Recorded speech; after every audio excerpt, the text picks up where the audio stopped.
And now at the kitchen table, I'm speaking to Cameron Edwards, who farms with his mom at Goose Meadow in Lancashire. So thanks for coming to the kitchen table, No Cameron. worries. So Paludiculture, that's a term that I hadn't heard until about a year ago when I heard your mum talk at one of our events. And can you explain a little bit about what you do? Yeah, so we're farmers, first of all. We grow combinable crops and potatoes. Most of the farm's on really deep peat, so it's very wet, and being in the northwest, obviously we get lots of rain, so we really struggle to grow crops and conventional crops on quite a portion of our farm. So we started looking at paludiculture, which is wetter farming, probably a more easy name for it, and it is growing a crop at a higher water table. Generally, it's not your conventional crops; it's more your specialised crops that like growing in water. So on our farm, we're doing a Typha trial, which is Typha, bulrush. It's got quite a few names. So we've just started a 6-hectare Typha trial, growing a bulrush, so we can harvest the seed head, which looks like a big cigar, and that's used in clothing, and they use it as a filler for jackets. Yeah, I've heard it's called BioPuff. BioPuff. Great name. That's it. Yeah, it is a good name. Yeah, so a company called Ponder make it, and BioPuff. So is that being used now? Yeah, that's being used now. Wow. They've got jackets for sale that are made of this BioPuff, so you can buy it, which is quite cool. So we've got a good market there for it. So we should have a harvest September, October next year on our trial site, hopefully. So did you sort of secure that market before you started growing? Was that one of the considerations that you had to make before you started? Yeah, so we looked at a few different plants that like to grow in wet fields, and Typha seemed the best fit because Honda were already in the market. They already have a demand for it.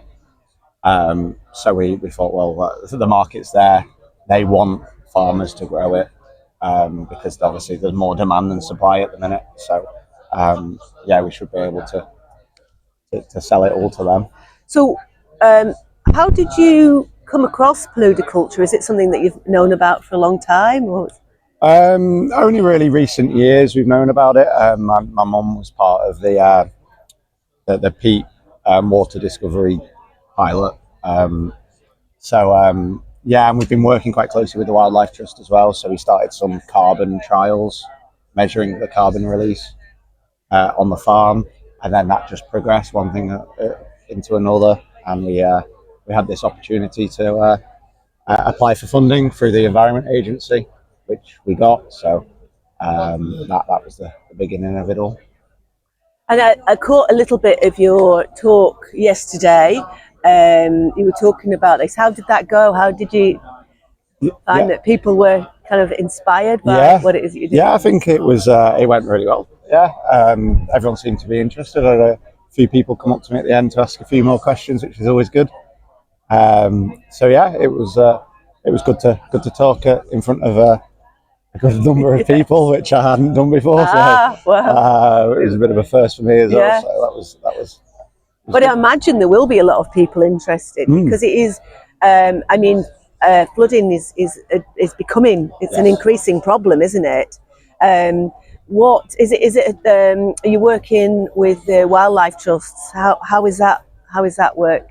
With the Wildlife Trust, they are doing all the monitoring, and they're also providing advice, and they have access to all their fancy gizmos and kit, which can monitor all their water and the water quality and all that kind of thing. So it's more like a good partnership with them.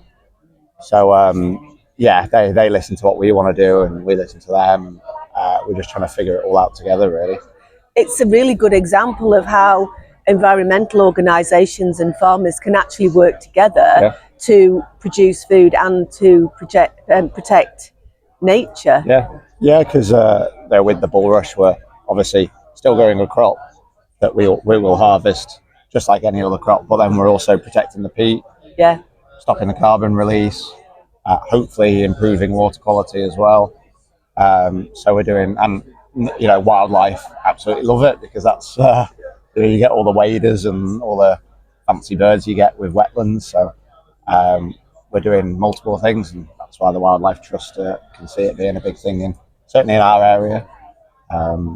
So yeah, I think it's, And how does this type of farming compare to the way that you've been farming previously? well, it's almost the opposite, really. Is it? Yeah. With the other, the combinable crops and potatoes, we're actively trying to dry the land out. Yeah.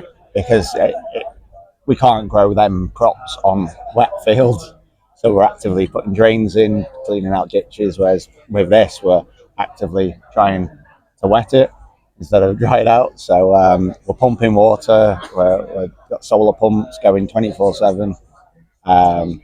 So yeah, it's completely different. And then we're also not putting any of the pesticides or insecticides or nitrates or anything like that on this crop either, which is obviously a pretty hands-off approach to growing a crop. But yeah, it seems to be. And with this type of crop, without the grant, would it be profitable? Maybe in a couple of years. Yeah. Obviously, it's still early days with the markets, and Ponder are just getting going. So we're hoping in a couple of years, yes. But I can't see it being much different to any other crop.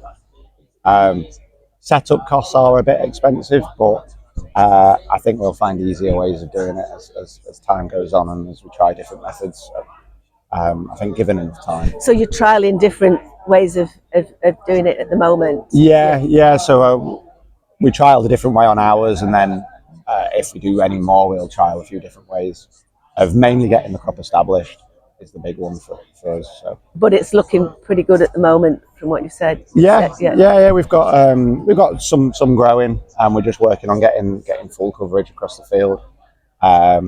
We've figured out a few things we'd try differently if we were to do it again, which should hopefully make it all easier. Which is just the case with anything that no one's ever done before. No, so, it's great. Big adventure. Yeah. So it's just finding out best practice, really. And I think we're getting there slowly. So were you born into farming? Yeah. So I'm fourth generation on our farm. My family's been there since 1949, and before that we were farming elsewhere. So the family farm goes back generations. So I was born into it, and And what is it? What is it about the work that you do that really gets you out of bed in the morning? What kind of drives your passion for farming? It's everything really. The variety, all this new regen stuff that's coming through, farming with nature instead of against it, and then looking at all this new Paludiculture as well. So I just see it as wanting to try farm with nature than against it. So and there's lots of new exciting things coming out, as you see here at Groundswell. So it's exciting, just pushing the farm forward to the future, really. That's great. Thank you so much. That was really interesting. Good. Yeah. Thank you. And good luck with everything. Yeah. Thank you.